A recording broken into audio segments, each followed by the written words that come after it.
Qu'est-ce que tu traverses comme difficulté aujourd'hui dans ta vie? Quelles sont tes galères, tes obstacles du quotidien? Quels sont les challenges auxquels tu fais face dans ta vie au quotidien? Quels que soient tes challenges au quotidien, je veux que tu réalises que ce ne sera pas facile tous les jours. Ce ne sera pas rose tous les jours. Mais il faudra continuer à se battre. Il faudra continuer à avancer. Je te raconte cela parce que je me rappelle encore du jour où je suis arrivée en France. Il y a peu, enfin en 2013 quand même, ça commence à dater.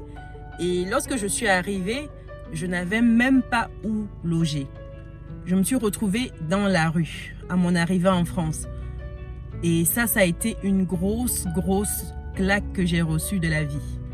Parce que imagine-toi dans un pays où tu te retrouves seul, sans ta famille, sans tes parents qui ont toujours été là pour toi. Et du jour au lendemain, tu n'as plus personne, tu ne peux que compter sur toi. Et là, tu réalises à quel point la vie peut être difficile. Là, tu réalises à quel point ce n'est pas rose tous les jours. Et là, sincèrement, tu as le temps de te remettre en question sur toute la ligne. Tu as le temps de te demander pourquoi, quand, comment, où, qu'est-ce qui s'est passé. Et à chacune de ces questions, ça me soulevait de nouvelles questions. Je me retrouvais en fait dans une impasse. J'étais déprimée, je me suis demandé mais vraiment qu'est-ce que je fais? Malgré tout ce questionnement, toutes ces conditions qui étaient difficiles, j'ai compris qu'en fait la vie te met à l'épreuve pour te fortifier. Lorsque tu connais des situations aussi compliquées, c'est parce que la vie te prépare à quelque chose de meilleur. C'est parce que la vie te donne le temps d'apprendre, le temps d'expérimenter, le temps de réaliser que certaines choses prennent du temps.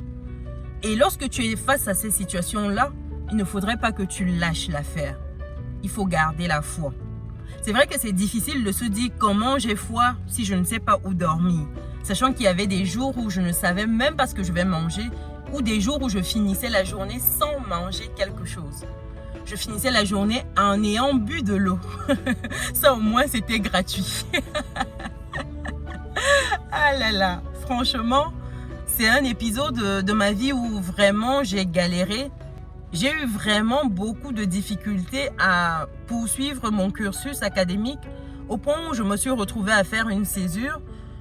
Une césure, c'est lorsque tu arrêtes ton cursus académique pour aller en entreprise, histoire d'avoir un peu d'expérience professionnelle. C'est bien pour le CV, pour la fin des études.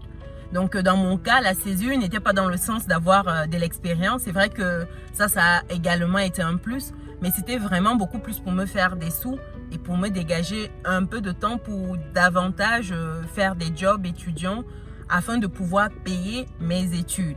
Ça, c'était ma grosse difficulté lorsque j'étais étudiante, de pouvoir payer mes études. Parce que mes parents, ils n'étaient pas en mesure en fait de me soutenir à 100% pour tout ce qui est études. C'était déjà bien que je puisse poursuivre à l'étranger, mais à côté de cela, il fallait que je puisse me prendre en charge. Quoi qu'il en soit, lorsque je suis arrivée en France, j'ai énormément galéré. Et toutes ces galères m'ont enseigné des leçons de vie. Parmi ces leçons de vie, je vais t'en donner certaines. La première, c'est que tu ne peux compter que sur toi.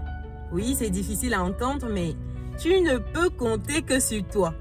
Si tu penses que quelqu'un d'autre va venir te tirer comme ça de ta galère sans que tu ne te bouges le derrière, ce sera difficile. La deuxième leçon que j'ai appris lorsque je galérais, c'est que lorsque tu es au fond du trou, tu trouves des solutions. Tu trouves des moyens pour te dépasser. Tu trouves comment innover. Tu trouves des choses dans ton esprit. Tu vas creuser, tu creuses et à la fin, tu ressors avec quelque chose.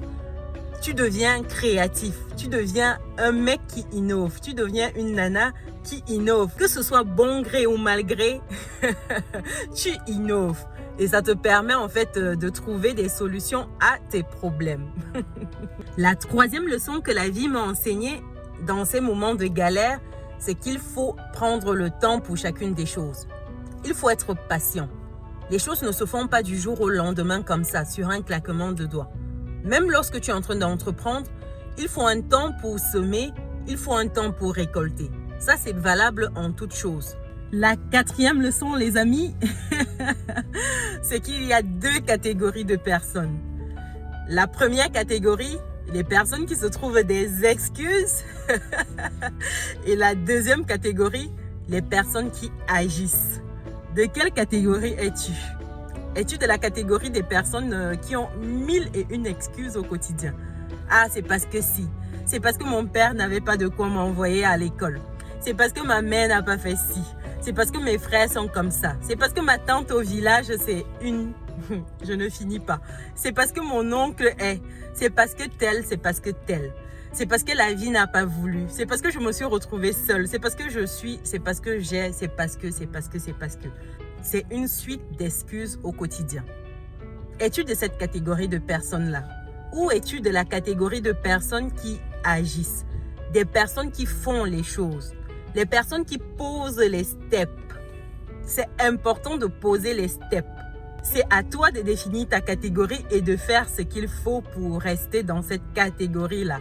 Et la cinquième leçon que j'ai tirée de ces moments difficiles ne sera pas une leçon qui va plaire à tout le monde. Je vois déjà les réactions d'ici. Je vois déjà les gens dire « Ah non, si, ah non, ça, c'est pas vrai, c'est pas ci, c'est pas ça. » Bref, chacun se fait une idée et n'oublie pas que ce que tu te fixes comme vérité dans ton esprit, ce que tu prends pour vrai ou pour faux, devient ta réalité. Et donc, fais attention à ce que tu laisses rentrer dans ton esprit. Donc, sans plus attendre, je vais te donner la cinquième leçon que j'ai tirée dans ces moments de galère. Et cette leçon est toute simple. C'est que l'argent fait le bonheur. Oui, je vais le répéter. L'argent fait le bonheur. Je te confirme que l'argent fait le bonheur. Si tu doutais encore, il est temps de te réveiller, mon gars. L'argent fait le bonheur. Lorsque je galérais à faire plusieurs boulots, je me demandais comment je vais payer mes factures, comment je vais payer mon loyer, comment je vais payer l'école, comment je vais payer mes transports, comment je vais faire pour m'habiller, comment je vais faire pour manger.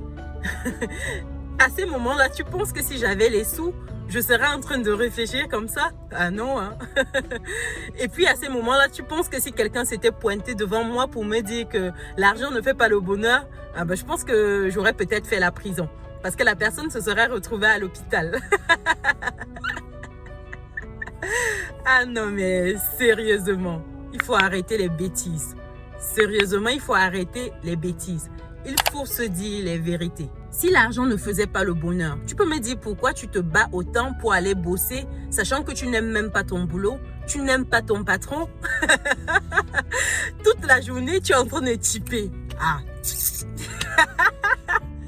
Non, mais il faut arrêter les bêtises, franchement. Quoi qu'il en soit, voilà les 5 principales leçons que j'ai tirées lorsque j'étais en train de galérer. Si tu me découvres pour la première fois, je suis Chimène Nana, je suis entrepreneur, je suis investisseur. Ici, je te parle de solutions business. Ici, je te parle d'entrepreneuriat. Ici, je te parle d'investissement. Parce que je pense que ce sont ces points-là qui vont permettre à notre communauté d'émerger. Également, je te parle de tout ce qui peut muscler ton compte bancaire et ton mindset. J'espère que la vidéo t'a plu. Dis-moi dans les commentaires quelles sont les galères auxquelles tu fais face actuellement. Comment tu comptes t'en sortir? Quelles sont les solutions que tu es en train d'implémenter pour cela? Également, dis-moi dans les commentaires si tu as d'autres leçons que tu pourrais rajouter à cette liste-là. Et nous, on se dit à très bientôt dans une nouvelle vidéo.